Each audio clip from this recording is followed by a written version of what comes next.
Hello everyone, welcome to Others English classes once again, and welcome to yet another important video in the History of English Literature series. And now, today I am going to discuss about Shakespeare's very important narrative poem the rape of Lucrece. और इससे पहले हमने Venus and Adonis and lover's complaint इन दो narrative poems पर already video uploaded है। अगर आप लोगों ने नहीं देखा हो तो उन वीडियोस को जरूर देखें। हिंदी एक्सप्लेनेशन के साथ है, आपको समझने में कोई कठिनाई नहीं होगी।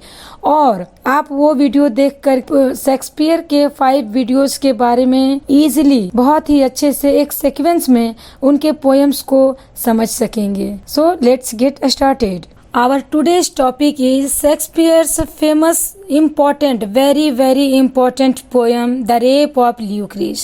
And The Rape of Lucrece, it is written in 9 May 1594. It is a narrative poem by William Shakespeare about the legendary Roman nobleman Lucretia. And the poem begins with a prose dedication addressed directly to the Earl of Southampton.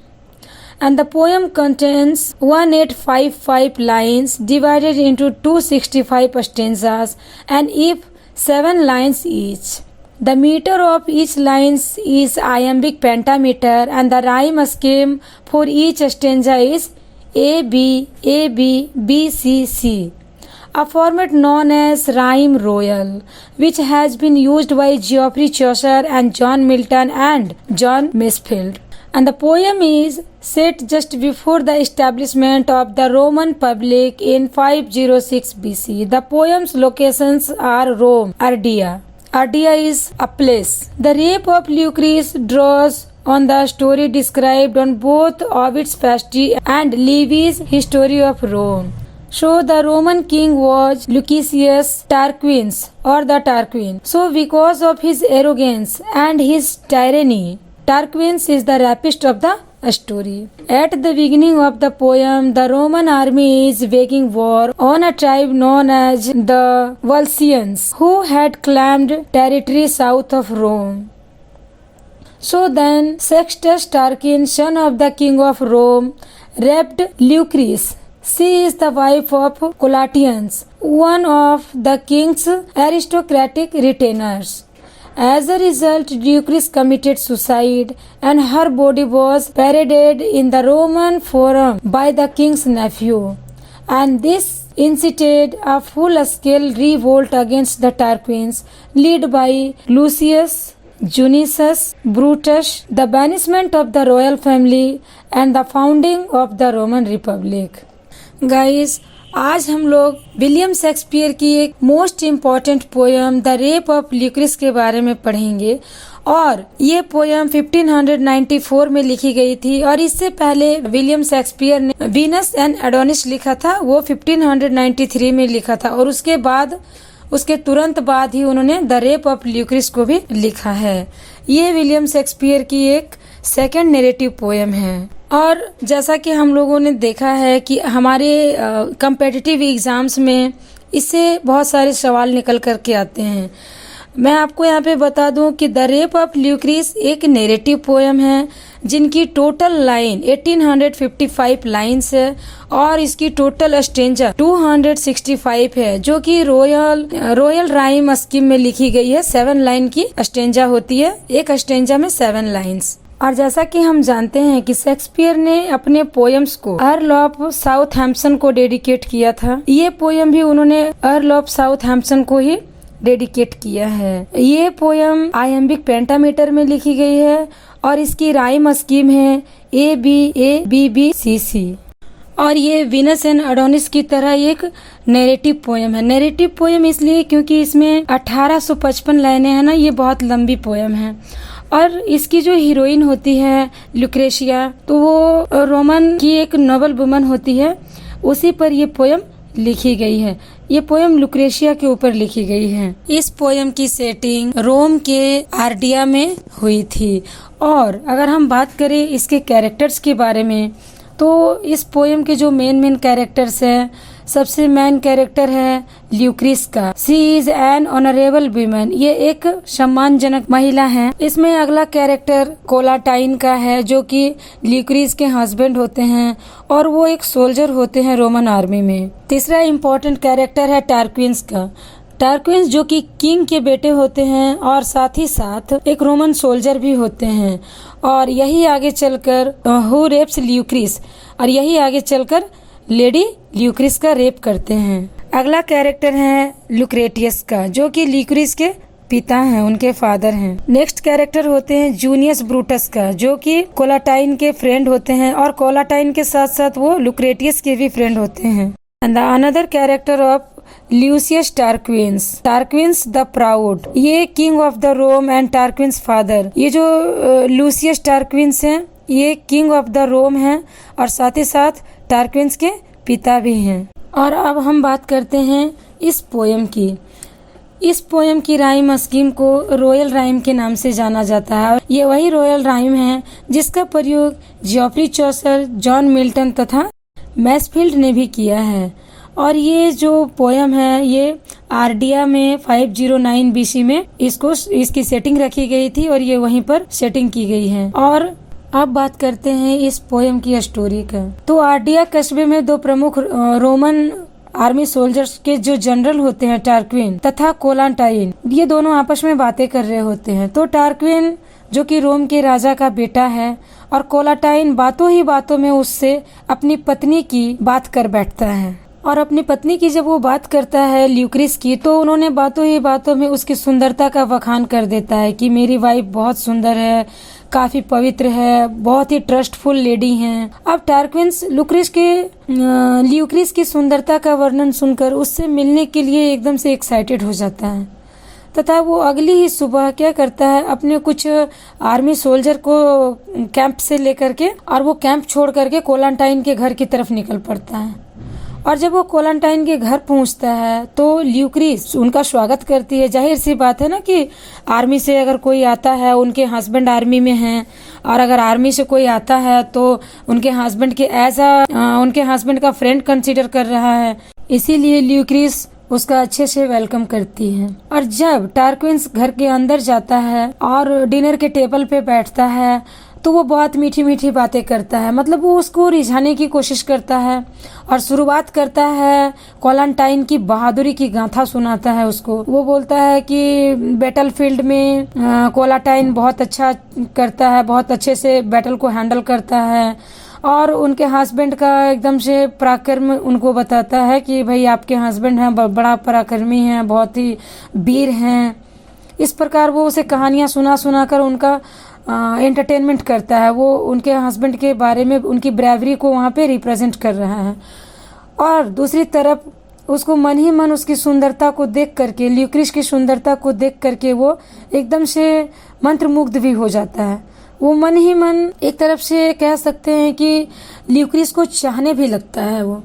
और उसी रात को टार्क्विन वहीं कोलाटाइन के घर पे ही रुक जाता है। अब जब नाइट हो जाती है, सारे लोग सोने के लिए चले जाते हैं, टार्क्विन भी सोने के लिए चला जाता है, लेकिन टार्क्विन को नींद ही नहीं आती है। टार्क्विन ल्यूक्रिस के ख्यालों में खोया हुआ है, उनको नींद नहीं आ रही है, तो वो ल्यूक्रिस के साथ फिजिकल रिलेशनशिप बनाना चाहता है, लेकिन एक तरफ से वो अपने फैमिली, अपनी रेपुटेशन, अपना जॉब, इन सब के बारे में भी सोचता है, तथा दूसरी तरफ वो ल्यूक्रिस की खूबसूरती, उसकी ब्यूटीनेस की तरफ भी सोचता है। वो सोचता है ल्यूक्रिस से सुंदर महिला और पूरे रोम में कोई नहीं हो सकती है।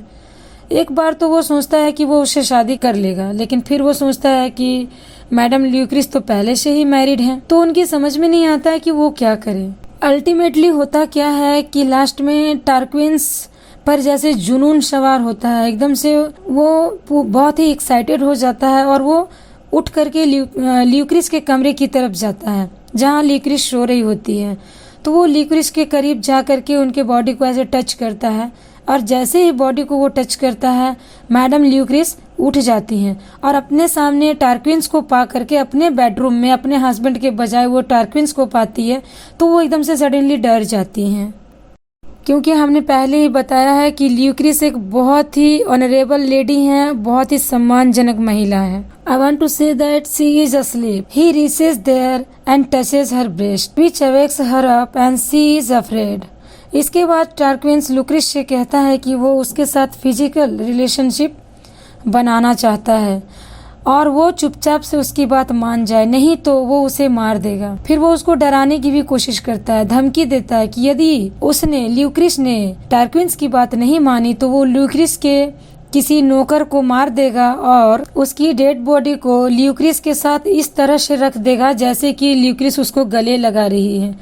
मतलब उन दोनों के शरीर को एक दूसरे की बाहों में रख देगा, मानो कि वे एक दूसरे को गले लगा रहे हों, और इस तरह से वो ल्यूक्रिस को बदनाम कर देगा। तो इस तरह की धमकी वो देने लगता है और इस तरह से क्या होगा, ल्यूक्रिस की बदनामी हो जाएगी और फिर दोनों मतलब है कि ल्यूक्रिस खुद ही आत्महत्या कर लेगी। वो कहता है कि लेकिन यदि वो उसके साथ फिजिकल रिलेशनशिप बनाती है तो वह इस सब को राज ही रखेगा। लेकिन ल्यूक्रिस जो कि बहुत अच्छी महिला हैं, वो ऐसा न करने का उनसे बार बार रिक्वेस्ट करती है।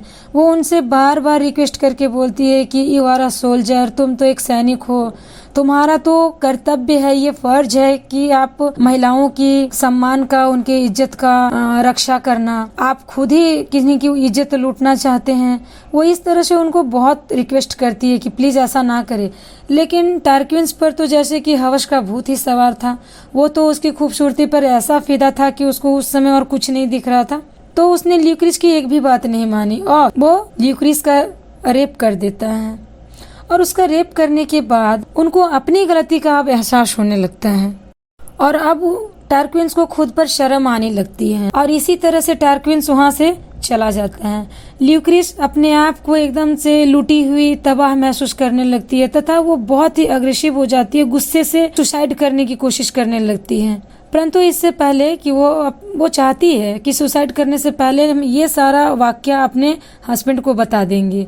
तो वो क्या करती है, चूंकि उनके हस्बैंड मिलिट्री कैंप में हैं, उनको एक लेटर लिखती हैं और जिसमें वो अपने हस्बैंड से रिक्वेस्ट करती है कि प्लीज आप जल्दी से घर आएं। लेकिन वो उस लेटर में उस बलात्कार के बारे में, उस रेप के बारे में कुछ नहीं लिखती है, क्योंकि उनको लगता है कि कहीं वो मैसेंजर जो कि लेटर लेकर जाएगा अगर वो पढ़ लेगा तो, इसलिए वो लेटर में ज्यादा कुछ नहीं लिखती है, सिर्फ बार बार कोलाटाइन से घर आने के लिए कहती है।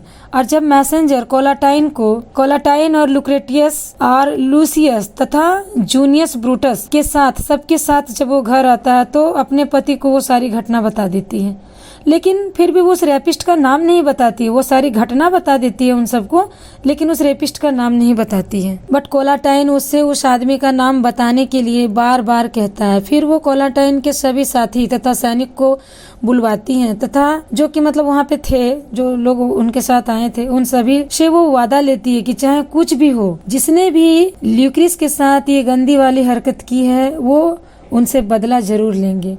और इसके बाद फिर वो उस रेपिस्ट का नाम भी बता देती है। इट मीन्स वो टारक्विंस का नाम भी उनको बता देती है, अपने हस्बैंड को। इसके बाद वो क्या करती है, तुरंत ही अपना सुसाइड कर लेती है, खुद को चाकू मार लेती है, चाकू मार के अपनी जान दे देती है, आत्महत्या कर लेती है।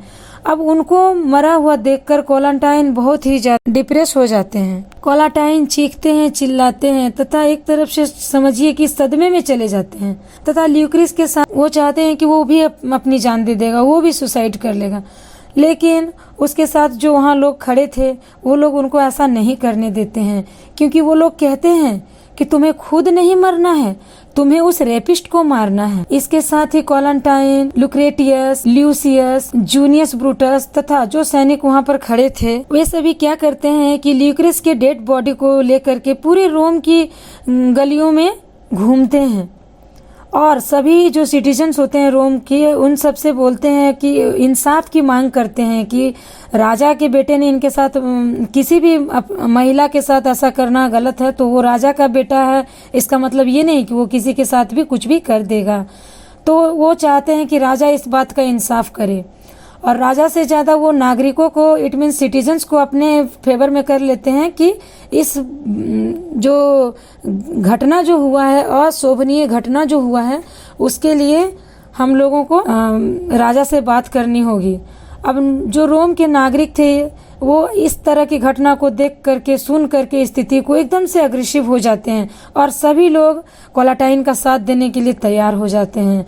अब क्या होता है कि जब सभी जनता प्रजा एक तरफ हो जाती है तो टार्क्विन्स को उनके परिवार के सहित रोम छोड़कर जाना होता है। ऐसा समझ सकते हैं कि रोम की जनता ने टार्क्विन्स और उनके फैमिली को रोम से ही निकाल दिया।